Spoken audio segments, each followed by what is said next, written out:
ভৌতিক মেয়েটিকে জিজ্ঞেস করলো যে সেই অভিশপ্ত আত্মাদের মুক্তি দেবার কোনো উপায় আছে কিনা। ভৌতিক মেয়েটি বলল যে শহরের ভিতরে এক গোপন গুহার গভীরে লুকানো একটি জিনিস আছে যা চাবি হিসেবে কাজ করে। বলা হয়েছিল যে শুধুমাত্র একটি পবিত্র হৃদয় সেই চাবিটি উদ্ধার করতে পারবে। জান সবকিছু শুনল এবং সেই ভৌতিক মেয়েটিকে বলল যে যদি মেয়েটি তাকে সেই গুহা পর্যন্ত যেতে সাহায্য করে তাহলে সে যে কোনো মূল্যে সেই বস্তুটিকে খুঁজে বের করবে এবং সেই বন্দী আত্মাদের মুক্ত করবে। গুহার দিকে যাত্রা ছিল অত্যন্ত বিপজ্জনক ও চ্যালেঞ্জে ভরা। জায়ান অন্ধকার সুড়ঙ্গের মধ্য দিয়ে পথ করে যাচ্ছিল ভৌতিক মেয়েটির আলোর নির্দেশনায়। সে তার ভয়কে জয় করে সামনের দিকে এগিয়ে যেতে থাকলো।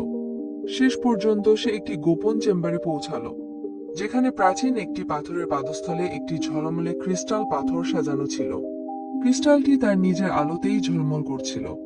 জায়ান এগিয়ে সেটিকে ধরতেই একটা শান্তির অনুভূতি অনুভব করল এবং চেম্বারটি এক উজ্জ্বল আলোতে ভরে উঠল। ক্রিস্টালটি তুলতেই শত বছরের পুরনো অভিশাপ ভেঙে গেল এবং আত্মারা মুক্ত হতে শুরু করলো। জায়ান খুব সতর্কভাবে ক্রিস্টালটি হাতে নিয়ে বিস্ময়ভরা চোখে সেটিকে দেখতে লাগলো। চেম্বারটি এক উজ্জ্বল আলোতে ভরে উঠল। সে শহরে ফিরে এলো, যা এখন উষ্ণ সোনালী আলোতে ভেসে যাচ্ছে। একসময় ভৌতিক রাস্তাগুলি হাসি এবং আনন্দে ভরে উঠল। অভিশপ্ত আত্মারা তাদের মুক্তির উৎসব করছিল। শহরটি জীবন্ত হয়ে উঠল।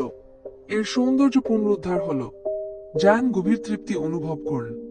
জানত যে সে এই অভিশপ্ত নগরীর বাসিন্দাদের মুক্তি দিতে পেরেছে। যখন সে বাড়ি ফেরার পথে ছিল, তার মন আনন্দে পরিপূর্ণ ছিল। তার দুঃসাহসিক অভিযান তাকে সাহস, করুণা এবং একটি পবিত্র হৃদয়ের শক্তির শিক্ষা দিয়েছিল।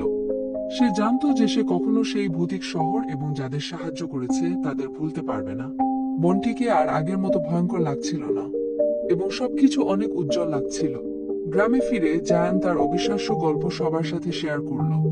তার সাহস ও দয়ার গল্পের মাধ্যমে অন্যদের অনুপ্রাণিত করল। ভৌতিক শহরটি বিস্ময় ও আশার জায়গায় পরিণত হলো, যেখানে দুঃসাহসিক অভিযাত্রী ও গল্প বলার মানুষকে আকৃষ্ট করেছিল। জায়ান সকলের কাছে একজন সাহসী এবং প্রিয় ব্যক্তি হয়ে উঠল।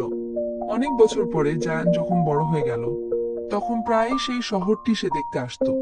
সেটি এখন একটি জীবন্ত এবং শান্তিপূর্ণ জায়গা। যখন সে সেই পুরনো বাগানে দাঁড়ালো, তখন হঠাৎ তার সেই ভৌতিক মেয়েটির কথা মনে পড়ে গেল। মনে হচ্ছিল যেন সে এখানেই আছে। শহরটি আর ভৌতিক ছিল না, বরং আনন্দের স্মৃতির উষ্ণতায় ভরপুর ছিল। শহরটি সেই ইতিহাস লালন করে একটি আশার বাতিঘর হিসেবে পরিণত হলো। এভাবে জায়ান এবং ভৌতিক শহরের গল্পটি বেঁচে থাকল, সাহস ও দয়ার শক্তির সাক্ষ্য হিসেবে। জায়ানের গল্পটি হয়ে রইল সাহস এবং এক অনমনীয় আত্মার, যে অন্ধকারকে আলোতে রূপান্তরিত করেছিল।